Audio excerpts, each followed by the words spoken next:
जय गुरु जी। शुक्राना गुरु जी। सारी संगत को जय गुरु जी। संगत जी, आपको पता है नेगेटिविटी से हमारे काम रुक जाते हैं, लेकिन पॉजिटिविटी से चमत्कार होते हैं। इसी पर एक आंटी जी का सत्संग सुनते हैं, जिसमें उन्होंने इस बात को बहुत अच्छे से एक्सप्लेन किया है। ये सत्संग पूरा ज़रूर सुनिएगा, आपको बहुत अच्छे आंसर्स मिलेंगे। तो चलिए आंटी जी का सत्संग सुनते हैं। जय गुरु जी। शुक्राना गुरु जी। अनंतम अनंतम शुक्राना गुरु जी। सभी साध संगत जी को जय गुरु जी। मैं अपना एक सत्संग शेयर करना चाहती हूँ, जो कि टुडेज़ सत्संग ही है।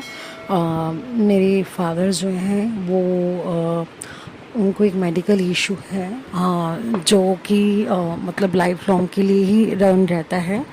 तो उसके लिए उनका जहाँ से ट्रीटमेंट चलता है वहाँ पे ऑल ऑफ सडन ही कल कुछ इशू आया, जो कि उन्होंने बोला कि हम यहाँ से कंटिन्यू नहीं करेंगे, इनको नहीं कर सकते हम। तो जो फैसिलिटीज़ वहाँ से मिल रही थी, ऑल ऑफ सडन उन्होंने खड़े पैर ही मना कर दिया कि ये चीज़ नहीं हो पाएगी। एंड एकदम से मेरी मदर का कॉल आता है और उन्होंने बताया कि ऐसे ऐसे हो गया है, और वो बोल रहे हैं कि हम ऐसा नहीं कर पाएंगे। तो सभी संगत समझ सकते हैं, अगर पेरेंट्स को अगर किसी भी तरह कोई मेडिकल इशू होता है, और ऑब्वियस सी बात है वो लाइफ लॉन्ग है, जो कि चलना ही चलना है। अगर उसमें एकदम से खड़े पैर आपको कोई इशू आ जाता है, और मतलब वो ट्रीटमेंट ऐसा नहीं है कि हर जगह आप बड़े आराम से मतलब अवेल कर सकते हैं।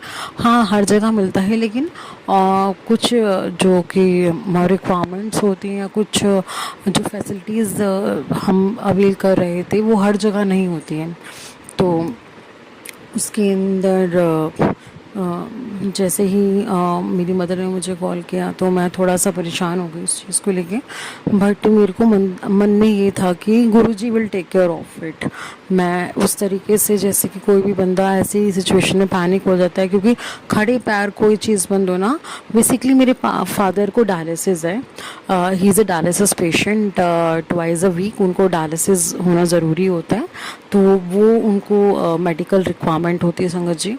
तो एकदम से खड़े पैर आपको डायलिसिस के लिए, मतलब कि उन्होंने वहाँ पे मना कर दिया। ऑल्दो आप कहीं भी जाते हैं तो आप डायलिसिस के लिए पे करके डायलिसिस करवा सकते हैं, बट एक फैसिलिटी हम कहीं से अवेल कर रहे हैं, और हम लोग लाइफ लॉन्ग के लिए वहाँ से रन होने वाली है, ऐसा सोच के आप उस फैसिलिटीज़ को ले रहे हो, तो कहीं ना कहीं कुछ ना कुछ इश्यूज़ क्रिएट हो जाते हैं। तो जैसे मुझे पता लगा, तो मैंने मन में ये सोचा Guruji will take care of it, काम हो जाएगा, मुझे नहीं पता लेकिन करवा देंगे, मुझे इतना पता है। तो एक सोर्स थे हमारे जिनका भी डायलिसिस होता है, वो भी गुरुजी संगत है, उन्होंने बताया कि ऐसे ऐसे यहाँ पर हो जाएगा, आप एक बार बात करें। तो मैंने कल ही मैंने वहाँ पर बात करी। इवन मैंने वहाँ हॉस्पिटल में जो क्लिनिक है वहाँ पे जाके विज़िट भी किया संगत जी। और गुरु जी की कृपा से आज ही वहाँ पे जो उनका डायलिसिस वाला काम है, मेरे पेरेंट वहाँ गए, क्योंकि डॉक्टर ने बोला था कि पेशेंट का आना ज़रूरी है, सारा उनका जो हिस्ट्री ऑफ मेडिकल है वो हमें देखना ज़रूरी है कि क्या मेडिकल हिस्ट्री सारी चीज़ें। So doctor will see and then he will proceed for that. तो मेरे पेरेंट वहाँ गए और उन्होंने वहाँ जाके सारी चीज़ें डॉक्टर के साथ कंसल्ट करी, और गुरु जी की कृपा से उनका जो डायलिसिस है अब वो स्टार्ट हो जाएगा, मतलब यहीं से स्टार्ट हो जाएगा। तो उसके लिए मैं गुरुजी का बहुत बहुत शुक्राना करती हूँ। गुरुजी ने इतना, मतलब जो पैनिक क्रिएट हो सकता था, खड़े पैर कहीं से भी जाके एक प्रॉपर पूरा कंटिन्यू वाला डायलिसिस करवाना, जो कि काफ़ी महीनों तक आपका एक वहाँ से हो जाता है, बन जाता है, तो एकदम से बंद होना और दूसरी जगह सेम डे पे स्विच करा देना, तो ये गुरुजी ही करवा सकते हैं। और जहाँ पे हमारी फ़ाइल थी वहाँ से फ़ाइल निकलनी बहुत मुश्किल हो रही थी, बट ये भी एक बहुत बड़ा आप गुरु जी का ही ब्लेसिंग कह सकते हैं, जो हॉस्पिटल की ऑनर है जहाँ से हमारी फ़ाइल नहीं निकल रही थी, वो खुद भी गुरु जी की ही संगत है। और वो उनका हॉस्पिटल वगैरह आगे वो बढ़ा रहे हैं, सारी चीज़ें कर रहे हैं। तो हमेशा सबको ही बोलती थी ये जो भी हो रहा है गुरु जी की कृपा से हो रहा है। तो ऑल्दो वो लोग हमारी फ़ाइल दे के राज़ी नहीं थे, बट गुरु जी की कृपा से ये काम गुरु जी ने ही करवा दिया। तो थैंक यू सो मच गुरु जी, आपने अपनी संगत के माइंड में डाला और उन्होंने बहुत हेल्प करी हमारी कि उन्होंने खुद ही हमें अपनी हमारी फ़ाइल दे दी। तो थैंक यू सो मच उन संगत जी को भी। And thank you so much गुरु जी, जो आप अपने बच्चों की छोटी छोटी चीज़ों के लिए रक्षा करते हो। क्योंकि कई बार क्या होता है संगत जी, हम किसी भी संगत के जब हम सत्संग सुनते हैं, सम टाइम हमें लगता है कि छोटी सी बात बता रहे हैं, छोटी सी चीज़ है, लेकिन कई बार ना वो छोटी सी चीज़ उस पर्सन के लिए बहुत बड़ी होती है। अब कई बार कुछ सत्संग जो छोटी छोटी संगत हैं आज की डेट में इसी प्लेटफॉर्म पर, एक संगत जी हैं, छोटी सी संगत है, वो पंजाब की संगत हैं। She try to speak in Hindi and वो अपने फटाफट अपने सारे सत्संग सुना रही होती हैं। तो बड़ा प्यारा लगता है उनकी आवाज़ में सत्संग मुझे सुनना। बहुत इनोसेंसी होती है उनकी वॉइस में, क्योंकि प्यारी सी बच्ची हैं, प्यारी सी छोटी सी संगत हैं, और वो जो अपने सत्संग शेयर करती हैं, ऐसा लगता है कि वो छोटी हैं, हम एज में बड़े हैं, लेकिन अगर हम बात करें सत्संग, जो गुरु जी का एक हम शब्द यूज़ करते हैं संगत, सॉरी, हम जो संगत यूज़ करते हैं, ऐसा लगता है हमारे से बहुत आगे निकले हुए हैं वो। तो मुझे बहुत अच्छा लगता है ऐसी प्यारी प्यारी संगत के सत्संग सुनना। एक आंटी जी हैं जो कि इसी चैनल पे फ्रीक्वेंटली अपने सत्संग शेयर करते हैं, like she is a choreographer, और वो भी फ्रीक्वेंटली अपने सत्संग शेयर करती हैं। बहुत अच्छा लगता है उनके सत्संग सुन के। एक आंटी जी जो कि बाहर रहती हैं, कनाडा US में कहीं रहते हैं आंटी जी, वो भी अपने सत्संग शेयर करते हैं। तो बहुत प्यारा लगता है उनके सत्संग सुनना। और एक चीज़ और मैं बताना चाहूँगी संगत जी, एक सत्संग आप बोल सकते हैं कि मेरे माइंड में बहुत टाइम से आ रहा था कि जब भी हम मतलब सत्संग सुनते हैं, जैसे ये आंटी जी, इनकी आंटी जी के चैनल पे आप कोई भी सत्संग देखोगे ना आप, तो इनके जो थंबनेल होते हैं वो कभी भी आपको नेगेटिविटी नहीं प्रोवाइड करेंगे। क्योंकि सत्संग का मतलब ही है कि सत का संग, कि जहाँ हम जिसके साथ बैठे, जिसको हम सुने, जिसके बारे में सुने, या जिसके साथ हम बैठ के दो बातें शेयर करें, वहाँ से हमें कुछ पॉजिटिविटी आए, राइट। तो आजकल अगर आप देखोगे ना, कुछ लोग ऐसे हैं जो कि मे बी गुरुजी संगत हैं या नहीं भी हैं, लेकिन उनको लगता है कि गुरुजी संगत हैं क्योंकि हम सत्संग डालेंगे या शेयर करेंगे यूट्यूब पे तो वो चीज़ फॉलो होगी। तो डेफिनेटली आई थिंक वो अर्निंग पर्पस के बिहाफ पे या किसी भी पर्पस के उस पर वो ऐसे थंबनेल उस पर डाल देते हैं कि कुछ संगत जो बेचारे नए जुड़े होते हैं या जो पुराने भी होते हैं या कभी परेशानी में होते हैं, तो वो ना चाहते हुए उसको देखने लग जाते हैं कि फटाफट देख तेरे साथ ये होगा, या इसको देख इसमें तेरा जवाब छुपा हुआ है, या इसको कर आज तूने ये करना है, तूने वो करना है।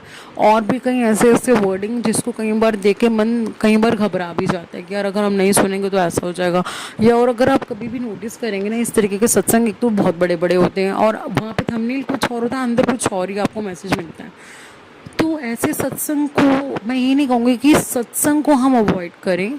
ऑब्वियसली सत्संग अगर हम अवॉइड या इग्नोर करते हैं, कहीं ना कहीं वो हमारे ही लॉस है। क्योंकि गुरुजी कहते थे, जैसे कि मैं सत्संग संगत जी सुनती हूँ कि गुरुजी कहते थे सत्संग सुनाने वाले का और सुनने वाले का बिल्कुल डेफिनेटली बेनिफिट होता है, हमारा ही भला होता है उसमें, क्योंकि हमें उसमें अपने आंसर मिलते हैं। और जो सत्संग सुना रहा होता है वो गुरुजी का शुक्राना कर रहा होता है, और वो सामने वाले को क्योंकि एक मैसेज पहुँचा रहा होता है तो वो भी एक सेवा कर रहा होता है। तो डेफिनेटली उसमें फ़ायदा दोनों का ही होता है। लेकिन मेरा कहने का मतलब सिर्फ इतना है संगत जी, जहाँ पर हमें अगर लगता है कि कुछ ऐसे सत्संग हमें दिख रहे हैं जिनके थंबनेल ही इस तरीके के हैं जो कहीं ना कहीं एक नेगेटिविटी दिखा रहे हैं, तो हमें शायद से मुझे लगता है हमें ऐसे सत्संग की तरफ जाना ही नहीं चाहिए। क्योंकि गुरुजी भी ऐसे नहीं करते कि अगर कोई हर जगह कोई मेरा नाम लेके अगर तुम्हें कोई चीज़ कह रहा है तो तुम उस चीज़ को फॉलो कर लो। गुरुजी भी कभी नहीं कहेंगे, ऑब्वियसली बात है। गुरुजी को पता है कि मेरे बच्चे को मुझे कहाँ भेजना है और मेरे बच्चे को मुझे कहाँ बिठाना है, राइट। आप इस चैनल पे जिस पे हम लोग सत्संग सुनते हैं, इसी प्लेटफॉर्म पे आप कभी भी देख लीजिए, अगर जो भी आंटी ने थंबनेल डाला होता है ना, डेफिनेटली उससे जुड़ा हुआ मैसेज आपको उसमें मिलेगा ही मिलेगा। समटाइम क्या होता है ना, if we are asking something to Guruji and we are talking about some matters and if we want to know about some answers, so if we are looking like that, कि हमें कुछ ऐसा मिल जाता है, कुछ ऐसा मैसेज मिलता है थंबनेल हम सुन रहे हैं, बाद में निकलता कुछ है, तो समटाइम ना लगता है यार ये क्या, मतलब मैं बोलना नहीं चाहती लेकिन समटाइम लगता है। अगर हम ऐसे कोई सत्संग सुन लेते हैं हैं कि ठीक है, क्योंकि बंदा उस टाइम परेशान होता है, वो अपने आंसर को ढूंढ रहा होता है। बाहर तो हमें वैसा मिलता है लेकिन अंदर से बिल्कुल अपोजिट चीज़ होती है। लेकिन इस प्लेटफॉर्म पे मैं I really appreciate to aunty ji, क्योंकि it is also not a very easy task to everyone कि आप प्रॉपर, हम लोग जो सत्संग सुनते हैं, ठीक है, जो आंटी जी डालते हैं, बट जो सत्संग डाले जाते हैं, जो हम उनको भेजते हैं, she you know do that thing कि वो उसको सुन के उसका एक बहुत अच्छा निचोड़ निकालती हैं। और वहाँ पे वो जो गुरु जी की कृपा कह लीजिए, या गुरु जी उनको जो टेलीपैथी के थ्रू उनको आंसर करते हैं कि बेटा ये डाल, इसका मतलब ये, तो ये डाल, या तू इसको इस तरीके से प्रेजेंट कर, जो गुरु जी की इच्छा होती है, तो वो बहुत ही नाइसली उस चीज़ को हमारे सामने रख दी। तो शुक्राना गुरु जी, शुक्राना, नितम शुक्राना। कितनी प्यारी सेवा आपने अपनी बच्ची को बख्शी हो। Thank you so much aunty ji, and I really appreciate your efforts, and I really request to all sangat ji, kindly listen this satsang, because ये हमारा ही बेनिफिट है, किसी और का बेनिफिट नहीं है। और appreciate to aunty ji because she is definitely doing a good job for us. सेवा तो गुरु जी की कर ही रही हैं, ऑब्वियसली वो सेवा कर रही हैं, लेकिन सेवा करने के और बहुत से माध्यम हो सकते हैं, बट गुरु जी ने उनको ये माध्यम बख्शा है, तो हमें उस चीज़ को बिल्कुल सराखों पे रखना चाहिए। एंड हमको ऐसे ही सत्संग सुनने चाहिए जिससे हमें पॉजिटिविटी मिले। तो थैंक यू सो मच गुरु जी, थैंक यू सो मच संगत जी, thank you so much aunty जी। सत्संग को सुनाने वाले का भी भला, जो कहा जाता है सुनने वाले का भी भला, वो उस चीज़ को सर मत्थे रखते हुए अब मैं अपने सत्संग को विराम करती हूँ। जय गुरु जी, शुक्राना गुरु जी। Thank you so much aunty जी, आपने अपना सत्संग पूरे गुरु परिवार के साथ शेयर किया। संगत जी, आपको पता है, जब भी हम नेगेटिव सोचते हैं तो हमारे पास सारी नेगेटिव एनर्जी आनी शुरू हो जाती है, लेकिन जब हम पॉजिटिव सोचते हैं तो हमारे पास पॉजिटिव एनर्जी आनी शुरू हो जाती है। नेगेटिव सोच हमें हमारे ही डर में फंसा देती है, लेकिन पॉजिटिव सोच से रास्ते खुलते चले जाते हैं। संगत जी, जैसे कि आंटी जी ने कहा, कुछ सत्संग ऐसे डाले जाते हैं जिनको ना चाहकर भी सुनना पड़ता है, क्योंकि उसमें ऐसा कुछ लिखा होता है कि अगर हमने ये सत्संग नहीं सुना तो हमें 100% समाधान नहीं मिलेगा, हमें गुरु जी की ब्लेसिंग नहीं मिल पाएगी। कभी कभी तो ऐसे सत्संग डाले जाते हैं कि ये सत्संग सुनने से 100% तेरा काम बन जाएगा, तेरी 7 पुश्तें भी याद रखेंगी। अगर ये सत्संग सुनेगी तो तेरा बड़े से बड़ा दुख दूर हो जाएगा, 100% गारंटी है।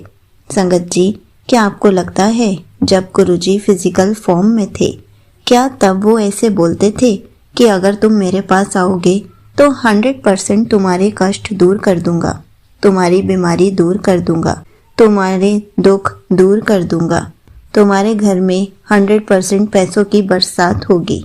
नहीं संगत जी, तब भी गुरुजी कभी ऐसे झूठे वचन नहीं देते थे। संगत जी, अगर हमें गुरुजी को देना है तो अपना 100% देना है, हमें सिर्फ कर्म करना है, फल की इच्छा नहीं रखनी है।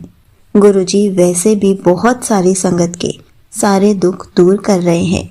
गुरुजी सबको सारी चीजें ब्लेस करते हैं, लेकिन धीरे धीरे, लेकिन उसके लिए भी हमें सब्र की दात बख्शते हैं ताकि हम सब्र करना सीख जाएं और गुरुजी हमें धीरे धीरे सब कुछ ब्लेस कर दे। अगर हम भी ऐसे सत्संग सुनेंगे कि 100% हमारा काम हो जाएगा, हमें तो यही सत्संग सुनना चाहिए, तो क्या हमारे काम सच में हो जाएंगे? बिल्कुल नहीं होंगे। हमें बस हमेशा गुरुजी पर विश्वास रखना है, हमेशा पॉजिटिव रहना है, ऐसे सत्संगों से दूर रहना है जो हमें 100% गारंटी देते हैं कि ये सब करने से 100% हमारा काम बन जाएगा, दुख, रोग, दोष सब कुछ दूर हो जाएंगे। ऐसा कभी नहीं होता। संगत जी, जिस दिन हम अपना 100% गुरुजी को देना शुरू कर देंगे, उसी दिन से ये सारी चीजें हमें मिलनी शुरू हो जाएंगी। हम यही बात तो समझ नहीं पाते, हम बस इस डर के मारे ऐसे सत्संग सुनते हैं ताकि हमें भी 100% सब कुछ मिलना शुरू हो जाए, क्योंकि उसमें लिखा होता है ये सत्संग नहीं सुना तो ब्लेसिंग खो देगी। संगत जी, ऐसा कभी कुछ नहीं होता। गुरु जी ने जिसको अपनी ब्लेसिंग देनी है दे के ही रहेंगे। गुरुजी इन सब वहमों से बहुत दूर हैं। गुरुजी हमें भी वहमों से दूर करने के लिए ही आए हैं।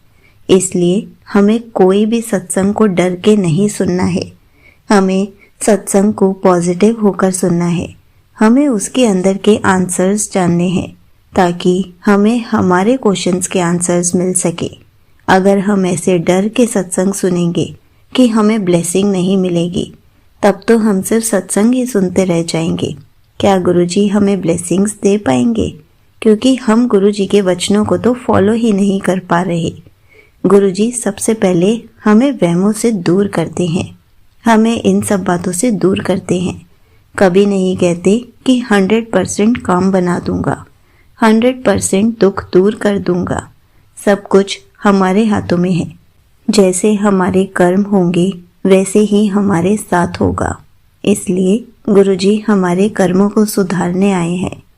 गुरुजी हमें वहमों से दूर करने आए हैं। अगर आप भी अभी भी इन वहमों में हैं कि आपको 100% ये काम करना है, तभी ये सत्संग सुनना है, तभी ब्लेसिंग मिल पाएंगी, तो आप समझ लीजिए अभी आप गुरुजी के वचनों को नहीं समझ पाए हैं।